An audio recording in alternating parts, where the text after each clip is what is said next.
In this episode, we cover the very first car to roll through Detroit, the debut of the Ferrari F50, how a fire determined Old's first mass-produced vehicle, and the release of the Volkswagen Bus. All that and more on the Drive History podcast for March 5th through the 11th, coming your way right now.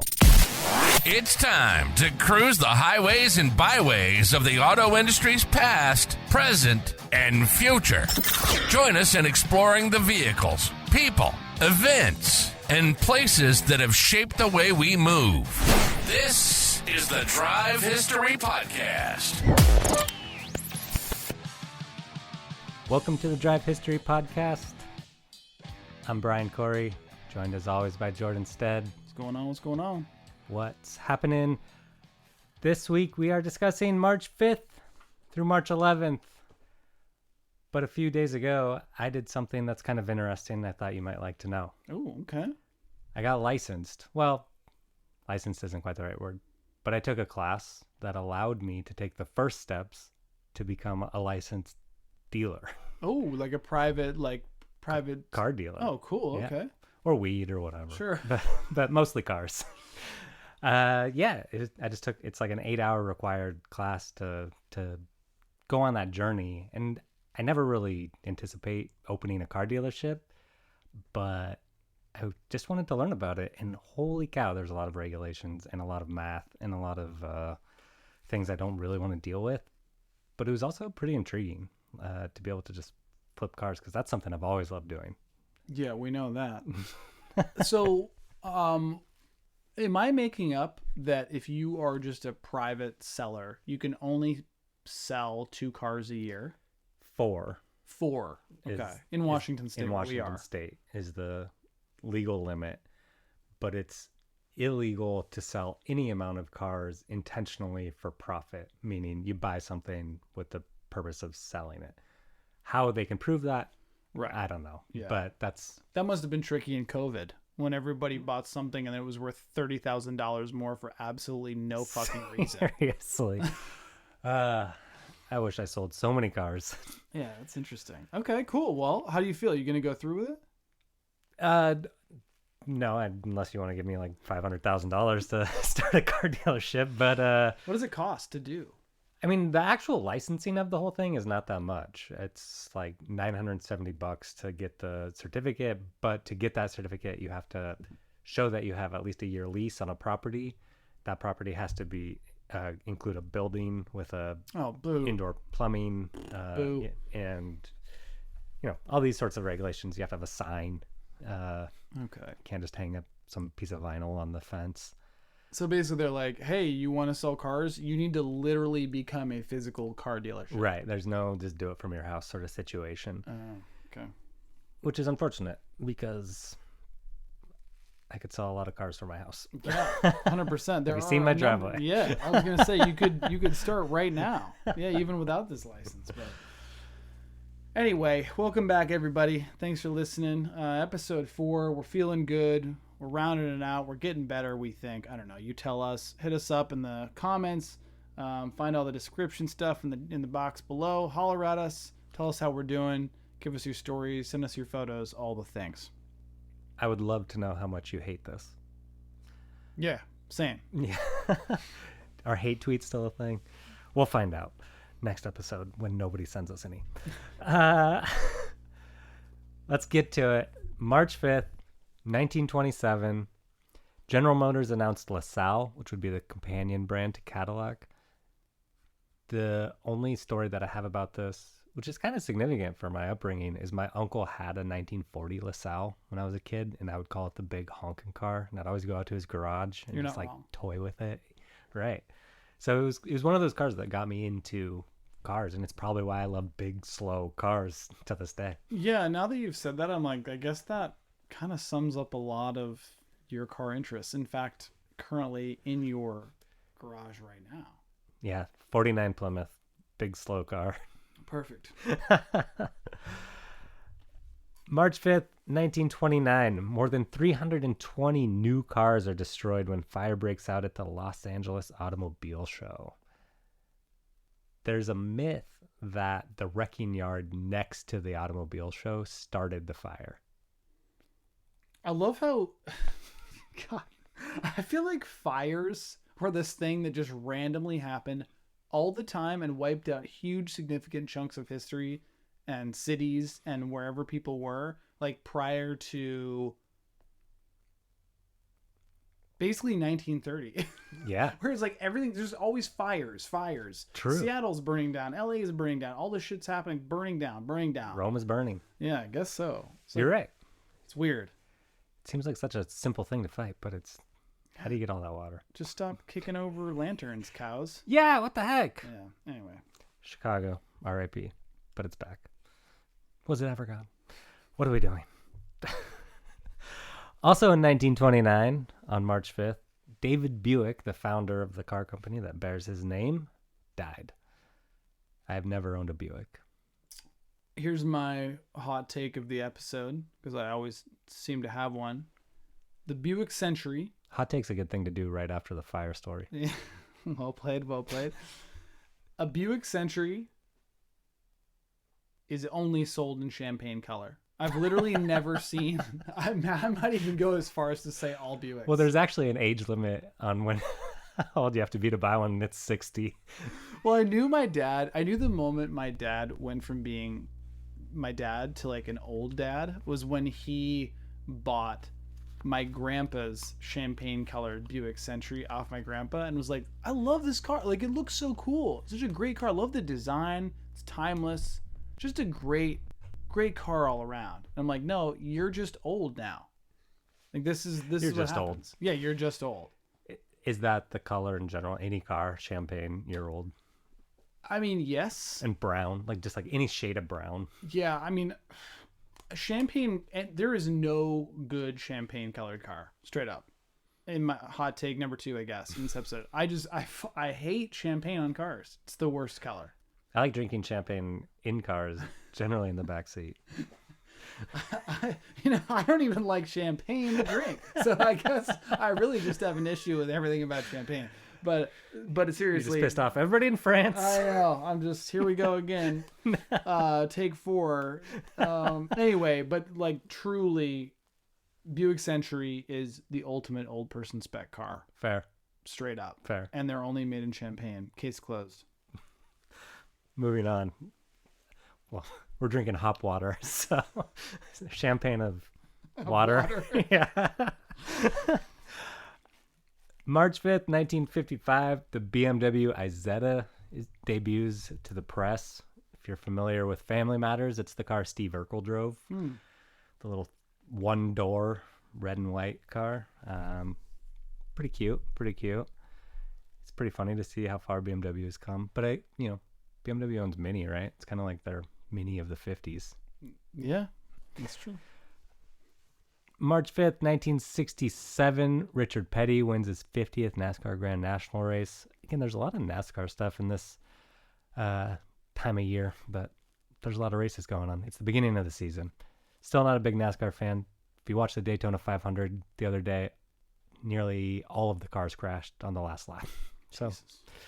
You know what? I have not been to a NASCAR event. I would love to go to a NASCAR event. And I am not a NASCAR fan, I feel, because I have not been to a NASCAR event. That's fair. It must be a thing that in person, it's just like, that's the thing, right? Totally. I think, it's with any sporting event, really. You got to be there to appreciate it. And I don't know what the actual mentality is of like people going to these races hoping to see a wreck or whatever, but I think you have to be there for the action. Do you think that's like the huge part of the appeal, is waiting for a crash? That and just ample amounts of Budweiser and fireworks and American flag stuff. I mean, I like all that shit. Yeah, right? Yeah. So, I mean, you've gone to demolition derbies. On paper, it does seem like something that I would really enjoy. Loud, fast cars, explosives, beer. I mean, that's like all cool things. Right? And when you combine them, usually it's either a disaster or an awesome disaster. Disaster or an awesome disaster. Yeah. Quote of the episode, I think. We still got time. We'll see what happens. March 5th, 2002. First introduced in 1982, the Nissan March, a.k.a. the Micra, in some markets, gets a facelift and a new generation goes on sale in Japan. Production would end in 2022, ending a 40-year run. This car was the platform. We talked about the Nissan Figaro or Figaro. They built that on the Micra. Yeah, little babies. Yeah. And it also won Car of the Year a few times, but it's never been something that's come to the States. So, yeah, just judging from everything in automotive history in the States, it seems like something that would not do well. right. March 6th, 1896, Charles Brady King test drives a car that he personally built on the streets of Detroit. And this would be the first time that a car would be driven in what becomes Motor City. Whoa, this may be like the most car fact of car facts ever. It's up there, yeah. Supposedly on hand was Henry Ford, who at the time was in the process of building his first car too. He would drive the quadricycle just a few months later. But this guy, who you've never heard of, first person to drive a car in Detroit. Damn. Okay, that's like a store that away. Right. That's a good fact to know. You know how at trivia, like if you're the winning team or the last place team or something like that, you get to pick the Yes. categories for the next week. Yes. I just want to go and be like 1890s Carfax. There you go. You can do that. You can do that. Well, I got a trivia in town at this one spot, and you can bribe the guy with $1 for the next week and come up with your own thing, and you can do whatever you want. So you should do this. We should team up. I'm in. Yeah. March 6th, 1995, the Ferrari F50 debuted at the Geneva Motor Show. I have a fun story about this. I just got back from Japan with my wife a couple months ago, and we did kind of like a JDM night tour where we rode in a new Skyline GTR R35 over there. It was awesome. It was a great night. Kind of like private tour in the car. Went to Daikoku, saw a huge gathering at night, saw all this awesome JDM stuff. But one of the stops along the tour was just this kind of random showroom in the middle of Tokyo. And somehow we got in there. The guy's like, oh, I know somebody who works here. And they let us in. And it was just this really beautiful showroom. Kind of nothing really that special in terms of a showroom, just sitting there on the side of the road. And inside this room was like 10 of the rarest cars pretty much around, like in the last 30 years. And one of them was an F50. Dang. Bright yellow, amazing. Like, I think I'd seen one maybe in person before, but what a just absolute pinnacle of automotive design. Absolutely. Incredible. So aggressive and beautiful, and looked really awesome in yellow, by the way. Yeah, that surprises me. I thought it was one of those cars that they only built them in red. But it was incredible. But we got to like cruise. Do you know around whose collection that was? No, and they were a little dodgy on the details. They're like, it's an international investor, but I mean, there was like, God, I don't even know, tens, if not hundreds of millions of dollars of unreal, incredible cars just sitting there, and it's glass. You could walk by and just see these inside the road. Wow, Tokyo's like Japan's such a safe country. Nobody needs to hide anything. But it was incredible to see one in person just sitting there. And it's, mint, like probably, 200 miles on the clock or something ridiculous. But it costs $100,000 to change the oil. So yeah, for sure. That's awesome. What a cool experience that whole tour must have been. It was awesome. Although I said this off the podcast, but honestly, the biggest letdown of the tour was the dude who was driving the car. He was nice enough, but we're in a 750 horsepower R35 GTR, and this dude was driving like an absolute fucking nincompoop. Didn't even get on the gas at all. Like none at all. You can hear those gigantic poor turbos just going bzz, bzz, help me, bzz, help bzz, me, just wanting to go, and we're just putzing around. Like we're on the freeway doing like 45 kilometers an hour. And I'm like, what is going on? And we're in this car for hours, like the whole evening. Yeah. We're in Daikoku. People are zipping by. People are having like rev offs. All this cool shit's happening. And the car looks incredible. It's like Liberty Walk body kit. Yeah. Incredible. All this amazing stuff. Super fast, super powerful. And this dude's just absolutely just granny shifting it, not double clutching like you should. Yeah. It was so sad. I would have just walked away. When I spent most of the time in the car, like kind of trying to trigger the dude into driving fast. It's like, wow, we're going kind of slow in here. Like, wow, this thing's really slow. I was like, just trying to get under his skin, man. I was like, He wasn't having it. Gotta be affected by this, and he just didn't give a shit at all. Was he like 70? No, he's like a young dude, and he was an Australian guy, and like the Australian car scene is like, they build wild shit down there, fast, crazy shit, a lot of Skyline stuff. And like I said, nice guy, cool tour, but like it felt wrong. I might as well have just been in a taxi for all of that. Sure. Matters. But anyway, so my redemption story is probably coming soon. I hope so. Yeah. You deserve that. Thank you, bro. Oh, man. March 7th, 1916. Bayerisch All right. Motorenwerk. AG. Motorenwerk. Bayerisch Motorenwerk. Nice. AG is founded as an aircraft engine manufacturer. You know it today as BMW. They built their first motorcycle in 1923, and the first car, the BMW Dixie, arrived in 1928. Guess what I did last weekend? What did you do last weekend? I rented and drove my first M car. Ooh. Yeah. Lay it on me. 2020 M4. Fully loaded, the whole thing. Black exterior, the classic red leather interior. It's a twin turbo inline six, like 480 horse, 480 torque. Beautiful car. Oh, and also it was the hardtop convertible, so it folds into the trunk. Sick.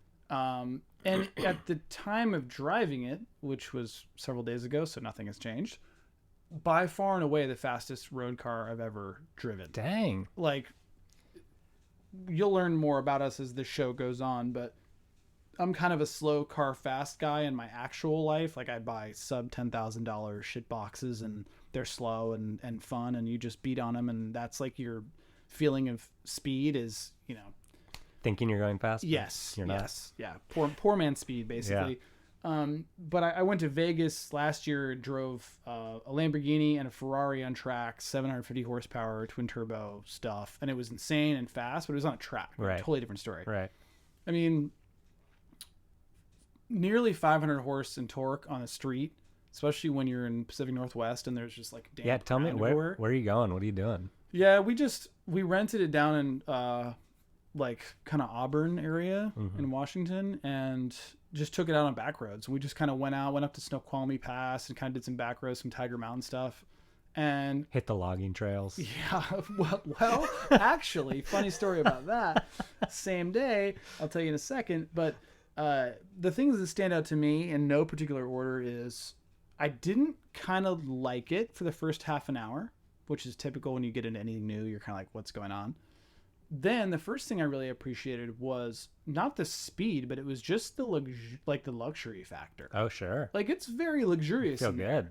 It's no, like, I can't imagine next to like a Rolls Royce or something like that. It's probably, feels like a tin can, but not only is it one of the fastest cars that were driven on the street, but it was nice in there. It was a nice place to be. It's quiet, very smooth, everything. Transmission, dual clutch, 7-speed, which they only had in that generation.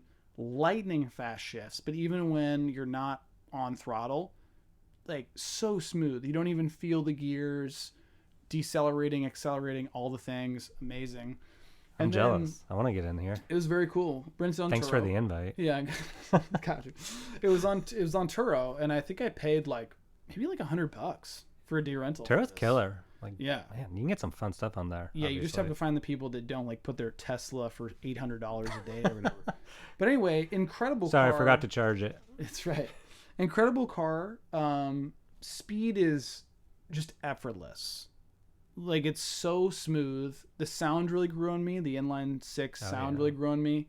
That thing is just begging for an exhaust and open intakes though, because to be able to hear both of those turbos spooling up with a louder exhaust and being able to put the top down, I mean, ultimate symphony of automotive goodness. Dude. But incredible. I mean, what you can a beautiful do description. Hey man, I got you. Yeah. I mean, you can you're cruising along in second gear and you just put your foot down. You can just do a rolling burnout against second gear all the way through into third. Real. Yeah, crazy. Like on dry pavement almost. It was just damp enough, And we also noticed that when we put the top down, unlike my Miata or other convertibles I've driven, including an old 335i drop top that I drove in Grand Canyon years ago, the rigidity of the body changed enormously. Sure. Like, it felt pretty Stable. loosey-goosey Oh, really? when you put the top down. Way Okay. more than I anticipated, which was kind of interesting. But then again, everything was louder and it was cooler and it was awesome. But highly recommend. And yes, we did get pulled over. Oh, But for the absolute dumbest reason ever, and no, I did not get a ticket. I got out of it. brake light. No, even dumber. Like, this is the dumbest. We pull off of I-90 somewhere up in Snoqualmie, and all we're doing is looking for a back road. And we're just getting off the freeway. We're literally in the woods, basically. And we turn off onto the service road, and I'm expecting it to be like a fun paved road. Well, no, it's not. It's like a dirt road. Right. So I'm like, okay, I got to turn around. So I'm going 1 mile an hour, literally. And I'm turning, all I do is I just basically do a U-turn in this totally abandoned road. And as I'm doing a U-turn, I look over, and like 50 yards down this abandoned forest road is a cop sitting there in his SUV, like nowhere near the road. And I'm thinking, that's weird. Like, what's going on? Right. So I don't even think anything of it. I turn around the U-turn, and I'm about to pull back on the freeway. I see lights in my rear view. Nah. And I'm like, what is this? And I'm just thinking to myself, well, he obviously didn't catch me speeding. There's nothing else going on. I literally was just driving 1 mile an hour. Yeah. And I'm like, oh shit, maybe it's the tabs or something on this car. So he pulls me over, and he's like, hey, you know what I pulled you over for? And I was like, honestly, no idea. Like, literally. Perfect answer. But please entertain me. Yeah. I don't know. And he's like, you drove through a stop sign. And I was like, where? And he's like, oh, it's right there, like in the forest. I mean, and I shit you not, this is on a forest road. I know dirt these roads. road. I've driven these roads. Yeah. There's nothing going on. Even if you wanted to drive fast through it, it was like a T stop, right? So you couldn't, like, you'd have to drift through the corner. Going, and I was like creeping at 1 mile an hour to do a U-turn.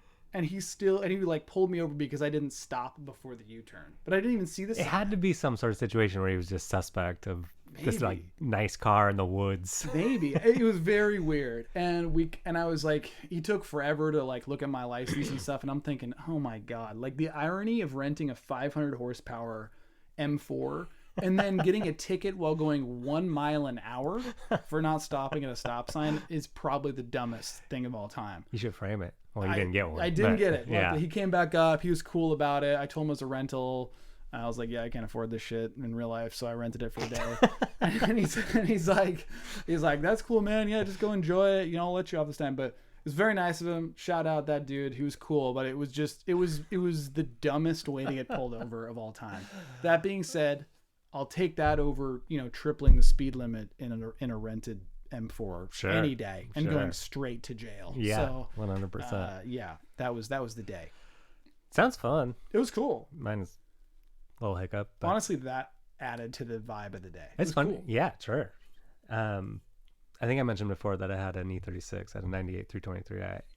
And I was living in Seattle at the time, and I would go out and just cruise on those gravel roads, and like this thing was a shitbox, so I would actually just like kind of smash, and I have video, like I would set up a tripod of me like driving down these roads in this like copper colored BMW convertible with not champagne, I hope. No, copper. Yeah, I think it was a factory color, and I've never seen another one. You probably had like one of four. I know, I'm pissed. I sold that thing for nothing.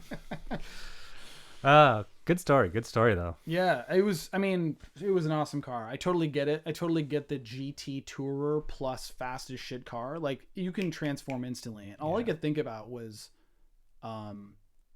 this thing would be a great daily. Very fun daily. Great road trip car. If you don't have a lot of like, you know, weekend kind of stuff, that'd be awesome. But like maybe something, you know, no dog or no tons of luggage, but amazing, so comfortable. And then just ridiculous speed when you want it.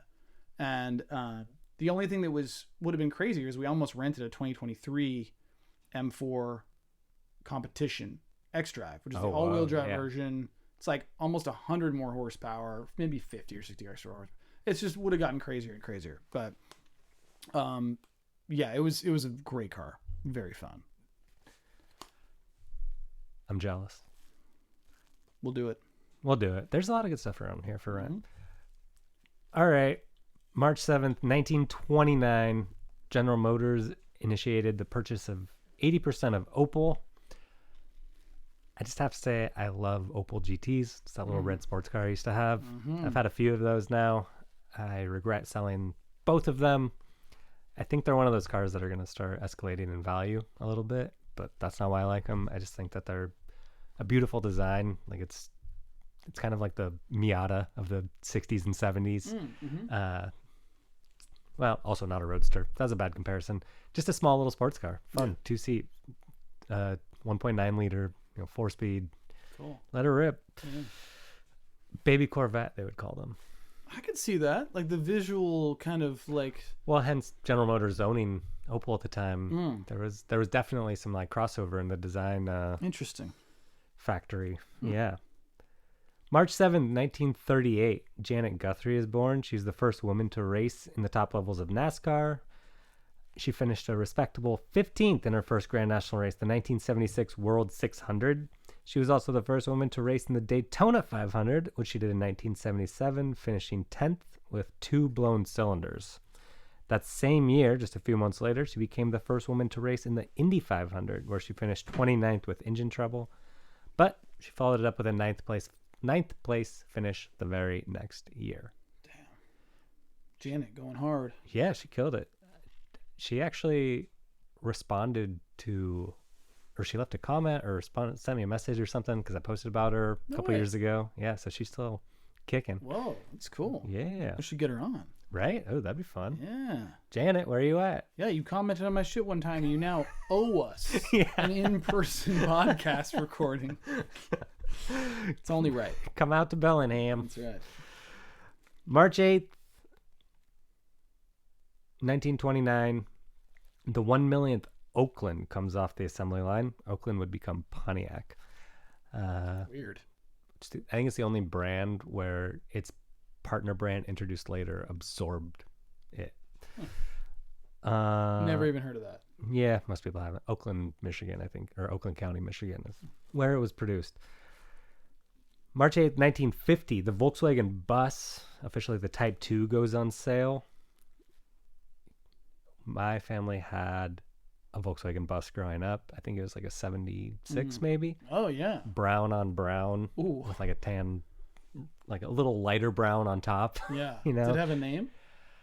I don't recall. I was probably 4 to 5 when they sold it off.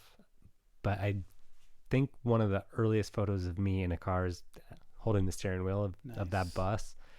So yeah, Volkswagen certainly has a special place for me. Grandpa worked at the dealership, but I don't know. I remember that car like really vividly, riding in it, even at such a young age. I mean, this is 30 something years ago at this point. Yeah. It's just one of those things that kind of cements your early love of, whatever it is that you're going to be into for life, Yeah. Those cars are super cool to me. Just the design of them. There's flat nose. You're literally riding at the front of this thing. Like there's zero, impact zone. Yeah. 5-speed or 4-speed vans are always any manual van is just going to be my favorite ride. Was your childhood van a Yeah. stick? Oh yeah. Yes. I think my parents traded it in for a Toyota Previa. Damn. But not the all-wheel drive one. Wow. What a Those could horrible also loss. be stick and all-wheel drive and turbo. The Yeah. Previa. Oh, yeah. Man. People are all about them up here, too, in our neck of the woods. People Yeah, are for sure. obsessed with them. Ugh. I kind of want one. March 9th. Moving forward. March 9th, 1901. Fire destroys the Oldsmobile Works factory in Detroit, burning up 11 prototypes. So during the fire, apparently they pushed one prototype out, saving it from the carnage, and that was named the Curved Dash. And so that is what determined what car they were going to build. And the Curved Dash Olds later becoming Oldsmobile, I was going to ask. bam, was really the first mass-produced car. They built several thousand of them a year, starting, I think, in 1901, 1902. So everybody gives credit to Henry Ford, but really the Olds kind of paved the way for what Henry Ford did with the assembly line. Maybe that's the way that every car manufacturer should decide what their next model is every like engineer or team designs a prototype and they put all of them in a big warehouse and then they just pour gas around the outside, light it on fire, and then they all try to get their cars out. And whoever succeeds, that's what's going to get You built. win. I love it. I love it. It's like a Saw movie, but for automotive design. Dude, that's so good. I feel like there's a reality TV show there at least. Yeah. If someone doesn't steal that idea right now and make it into a show, we're going to make it. Shoot it on my Android. Yeah, it's all good. Let's do it.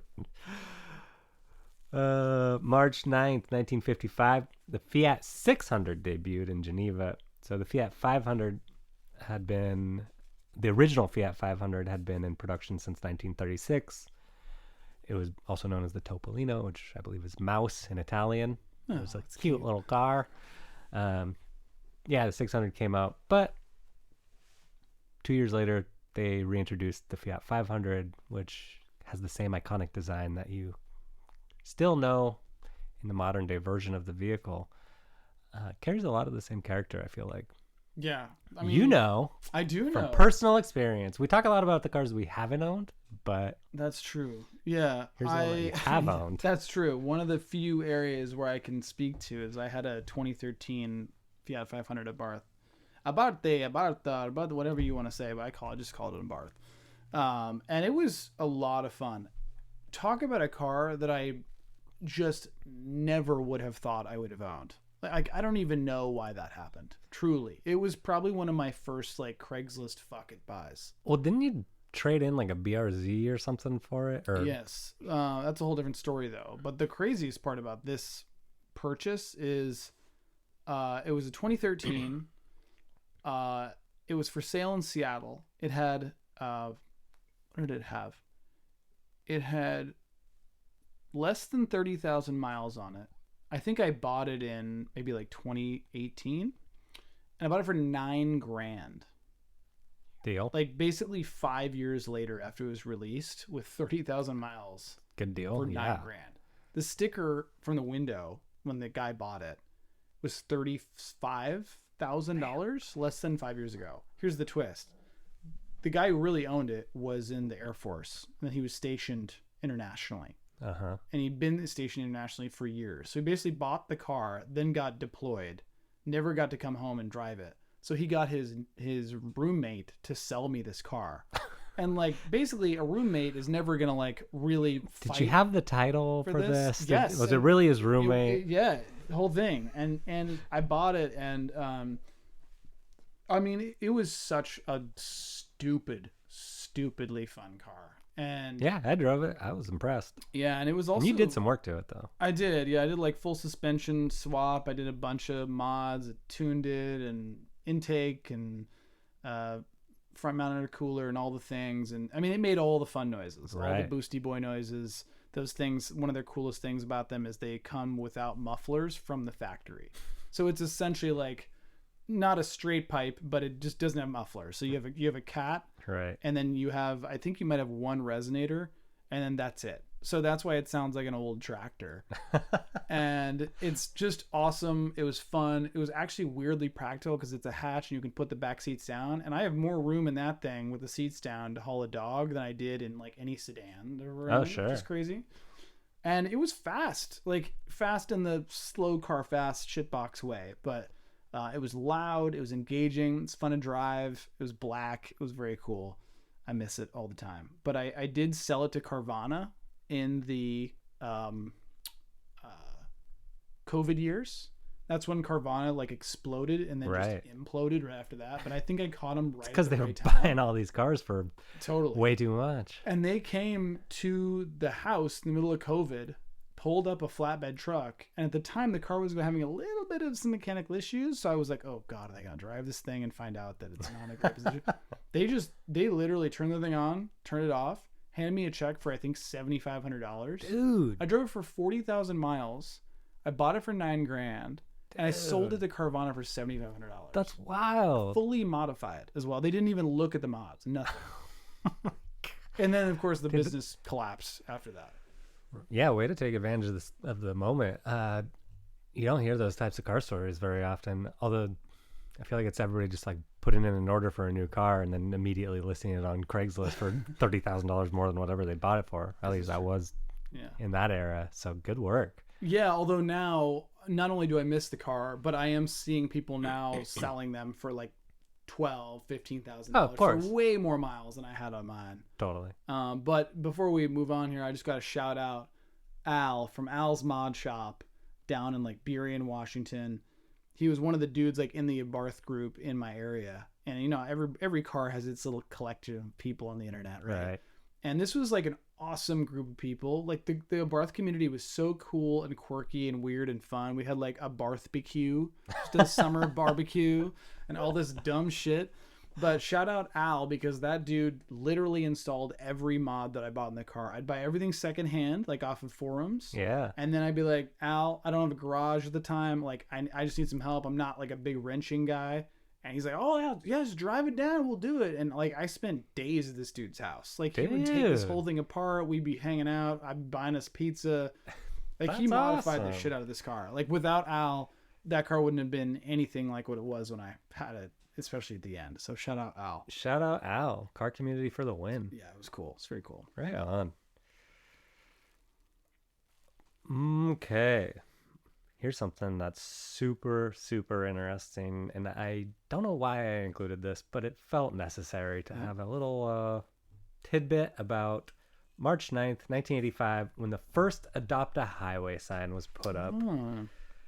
It was posted on Texas's Highway 69. Maybe that's why I put it in here. Let's see what you did there. But it was adopted by the Tyler Civitan Club, which I have no idea what it is, but they committed to picking up trash along a designated 2-mile stretch of the road. And to this day, you can do that along most federal interstates. Maybe I'm not understanding the concept here, but I just realized, like, imagine how hard of a sale that was initially. Like, hey, do you want to give us money so you can clean up bottles of trucker piss off the side of the freeway without getting paid? And then we can just put a little sign up with your name on it and like a size 11 font that no one can read when you're driving by. That's such a ridiculous idea. And the fact that every single stretch of every interstate is covered now with that, that's hilarious. Yeah, that's a tough sell. It's pretty good though. Sometimes you see them, it's like Adopt a Highway, and it's like Pirate Club or whatever. It's just like, who are these people adopting the highway? It's kind of like the original meme. True. It's like a memeable thing. Like, oh, I'm going to come up with a dumb group name, and then I'm going to pay X amount of dollars to have that group name be put on the side of the freeway forever. It's kind I'm pretty sure that's how Metallica got discovered, is that they rented or whatever, adopted a highway and just put their band. No. Oh my God. Like, made that. I mean, I wouldn't put it past you. It's pre-internet, you know, so you got to do what you got to do, you know, adopt a highway. Listen to our band. Yeah, that's right. I mean, crazier ways to promote bands have happened. True. Yeah. True. I'm actually kind of sold on this idea now. Maybe for my dealership. Maybe we should get a like a drive history podcast. Ooh. Buy or rent a whatever what is it? Adopt a highway. Adopt a highway. Buy a highway. You know, I would just be scared that the highway would want to meet its birth parents. That's true. We need to maybe just figure out a local chunk that we can adopt and just love it forever and ever. Yeah, I love that. Well, we should do it. I could go way too far with this. March 10th, 1983, the Ford Bronco 2 goes on sale, the baby brother to the original Ford Bronco. OJ. No, that was the legit original Bronco. Okay. So they had the Bronco, and it was like a small Bronco, and then it became like big Bronco. Yeah. Throughout the in the late 70s and 80s, and so the Bronco 2 came out, which is also when the Ford Ranger came out, same platform. And then by the end of the 80s or early 90s, I don't remember, the Bronco 2 was dead. The original Bronco survived, and that's the OJ Bronco that you're thinking of. Got it. Yeah. Same year, March 10th, 1983, Land Rover announced the 110, which would become the Defender. I do have one good Land Rover story. Okay, hit me. My buddy Brandon, shout out Brandon, he works at SpaceX designing rockets or something, pretty wild. Sounds like a guy who would own a Land Rover. Yeah, well, shitbox Land Rover for sure. Nice. It's probably like an 89 Defender or something like that. leaked all the oil, barely ran, but had a really good sound system. And we decided to go race go-karts one time, Brandon and myself and a couple other friends. And for some reason, the only CD in the car was Backstreet Boys' Millennium. Oh man, it's iconic record. Though. Right? We were able to recite way too many of the lyrics driving to go race go-karts. I could probably knock that whole album out. Come on, let us have a little Well, taste. I'd have to hear it, but Right. I could do it. It's funny how that I 100% owned that album as like a 13-year-old or whatever. Oh, 100%. So it was a little nostalgia kick in the face, Love it. but it definitely makes me want a Land Rover just having that experience. And you just glue that CD in there. Yeah. No one can ever take it You out. cannot listen to anything else. I'm not into the Land Rover thing. The Range Rover thing, I think they're cool. Some of them are cool, except for the Velar, which is like one of the weirdest. Is that the convertible I don't even know. I think they made some convertible versions of it, but or the Vogue? oh yeah, that too. Weird as shit. But the new Defender, the new Defender. I see it a lot of them. Yeah, They're pretty. people are buying them. I mean, they're $1 gazillion, I think, Mm-hmm. but they look cool. Mm-hmm. They definitely have an iconic look to them. I think they're Those gonna tail age lights. well. Yes, there's Yeah. like 6 taillights. It's on wild. It. Yeah, very cool. I dig it. March 11th, 1927, the first armored truck robbery in the United States goes down. Okay.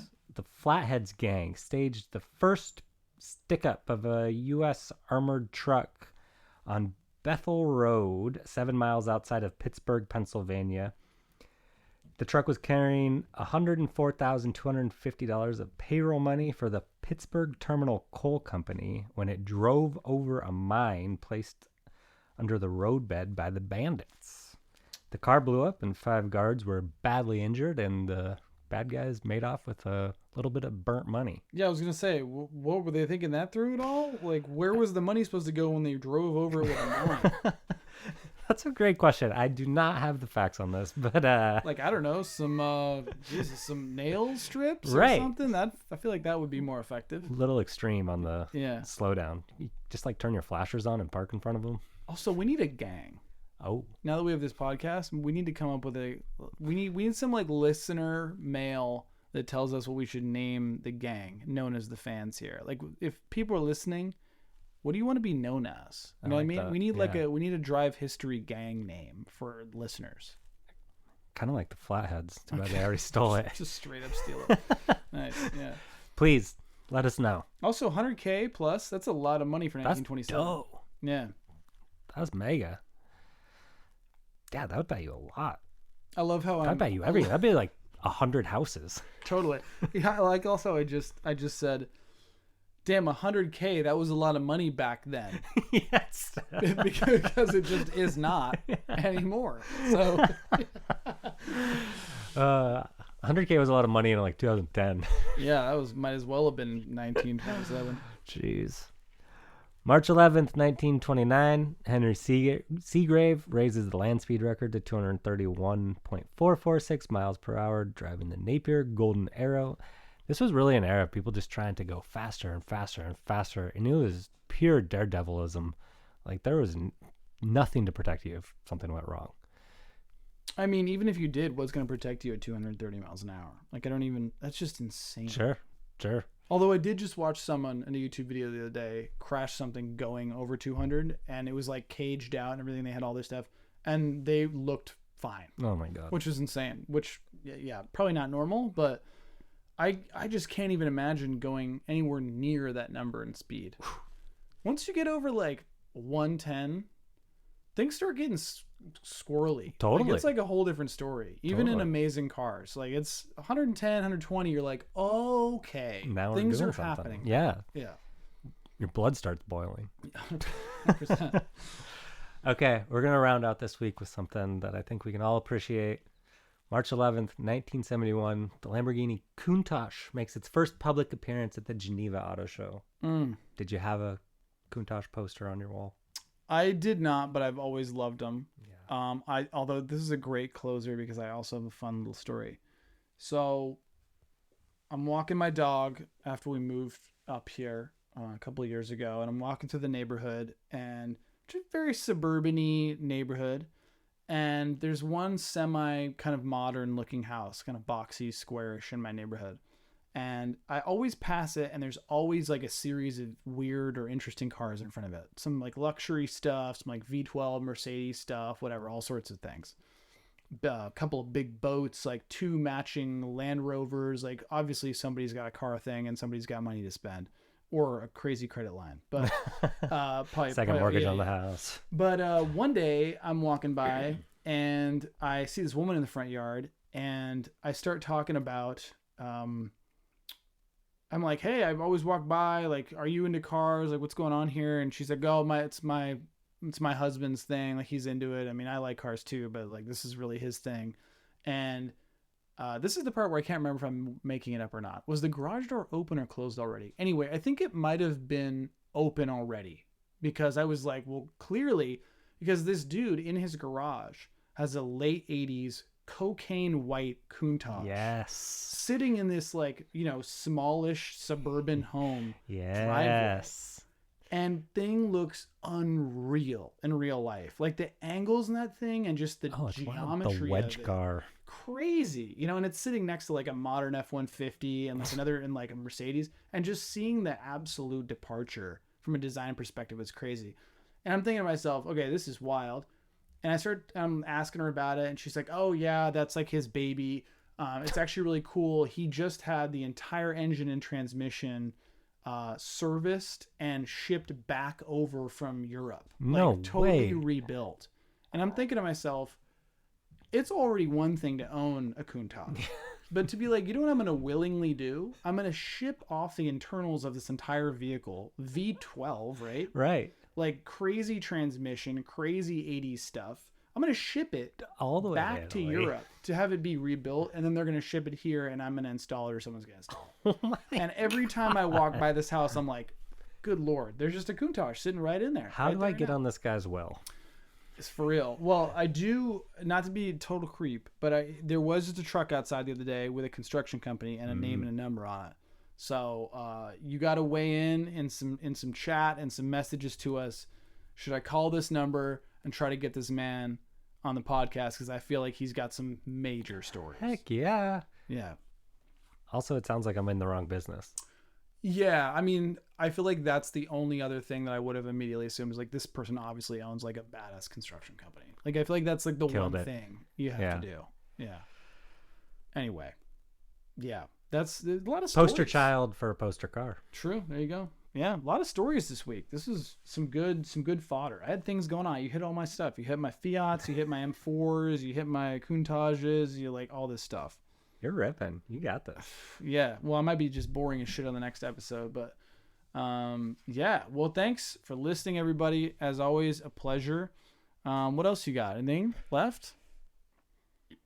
Be sure to subscribe wherever you listen to podcasts. I think that it's required by law that you have to say that at the end of any sort of content you make now. Smash that subscribe button. Yeah. Actually, but for real, episode 4, we've had some really cool traction, but we're in that stage right now. Like, give us a share, text us to your friend, email us to your grandma, whatever. Like, just share it. We'd love to have people listening and commenting and just telling us how things are going. Be on the show. If you're a cool car person, jump in here. Let's talk. Hit us up. Until then, drive history every day. Peace.